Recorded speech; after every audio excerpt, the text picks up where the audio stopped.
I was told this saying one time: if you fail to plan, you plan to fail. See, I still can't even get my mind wrapped around it because of so many paradigms that I had from a kid. See, I had absolutely no order in my life growing up.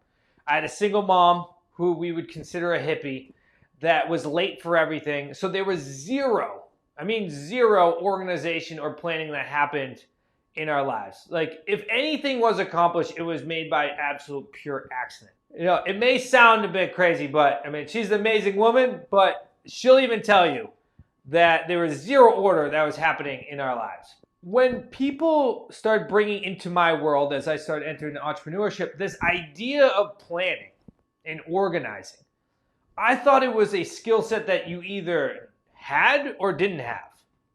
Meaning, like, you were either born with it or you weren't born with it. There were organized people and there were unorganized people. But I soon found out that it was a skill set that you can acquire.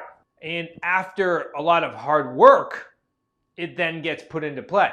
See, at first, it was like walking with two left feet. I was trying to figure out how to organize a calendar. It's like, how do I set these time frames where I actually need to be somewhere when I say I'm going to be there?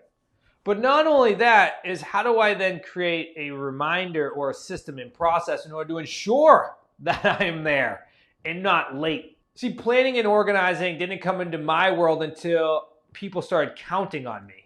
And if people were counting on me, then I had some external forces that would make me grow and evolve in order to learn this new thing called planning, and trying to figure out a thing called being organized. So it was like walking with two left feet when it first started. So if you're anything like me and you feel that way, then it's absolutely normal. But as I started to figure out this, all right, how do I get planned and organized daily? It's like, how do I just look at a day and say, all right, I'm going to look at what I need to do as far as what tasks do I have, what priorities do I have, what needs to get done today no matter what, and then how do I ensure that goes in my calendar? Well, so I started with this daily activity.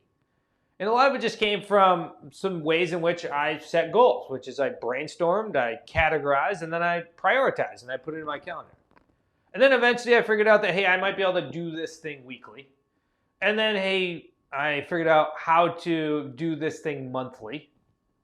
And we've taught in a lot of these YouTube videos some skill sets, things like Sunday planning, where you take a chunk of your day or a chunk of your morning for about an hour, hour and a half, look at your entire week, look at what priorities you have, look at what goals you have that need to be accomplished this quarter, this year, the next 3 years, and then ensuring that you chunk away at that on a week-to-week basis. Then I figured out how to do this yearly as well, which came down to, all right, how do I actually organize and plan myself from a year standpoint?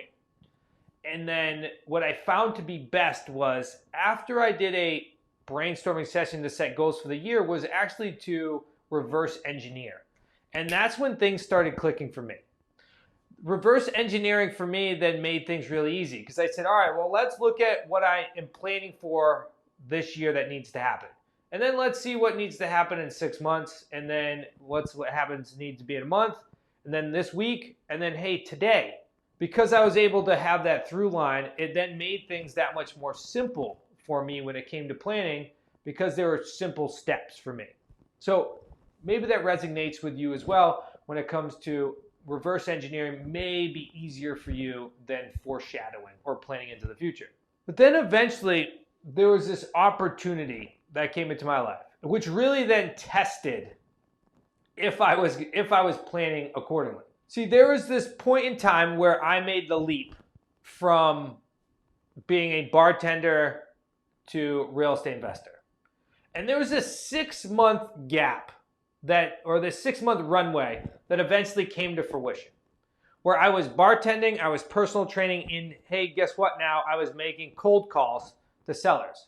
So trying to organize and plan 3 very distinctive legs that kind of kept my life up in the air is where things started to come into play. With now these 3 components, I had to now ensure that part of my organization and planning process was really about the communication with each and every individual that I was going to come into contact throughout that week. So I would say to my wife, hey, this is what my plan, this is what I need to accomplish this week. You tell me what needs to now fit into your calendar so that way me and you can connect and still have a life. And then I'd say, Chris, all right, we have these plans and these goals with real estate investing. What do I need to accomplish? What needs to go in my calendar in order to ensure that me and you are able to work together? And then I'd go to my bartender and I'd do the exact same thing. And by having those external communication or those external forces really put me in a position where I needed to be organized. See, if I did not do that, I promise you I would never been able to make that leap and get my first deal and then eventually make that leap into real estate investing full time. Because prior to that, I had all these hopes and dreams and these goals. And I would say, I'm going to go out and accomplish that. And then I'd have no plan in order to do so. And then every year I'd be frustrated that I never accomplished that goal. Then once I had that 6-month on-ramp, that completely changed the dynamic of my life, which means that from here on out, I had to be organized and planned. And I'm at such a great, that is such a big piece of my life now that if something is not already planned in the calendar, 8 years later, it becomes very challenging for me to make adjustments. I have ingrained that so much now that planning and organizing, I've gone to the complete opposite and extreme, that now it is very hard and difficult for me to fit that in. So as I bring things to a close here, some key steps that are helpful to help you get more involved in planning and organizing, to ensure you accomplish your goals and you don't go through the first 24 years of your life not reaching those consistently is this. First, I would ensure that you brainstorm correctly or brainstorm to a high degree consistently each and every Sunday to say, what in my world would I like to accomplish? Then I would break it down to categorizing very specific things that you would like to accomplish as far as, is it health, is it business related? Third, it would be prioritize.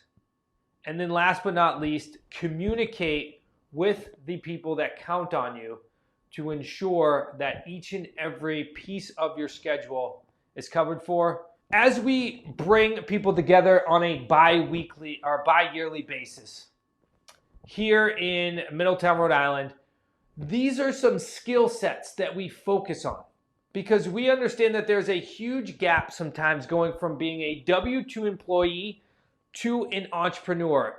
In organization and planning is an absolute key skill set to understand. I've actually spent many masterminds with our students and our associates on these small groups teaching this skill set. So I encourage you to come and attend one of our events in either March or September and learn these little skill sets that eventually compile to being a successful real estate entrepreneur. All you gotta do is go to smartrealestatecoach.com/50 off. That's smartrealestatecoach.com/50 off. And let us lock arms with you and ensure that you have success in real estate.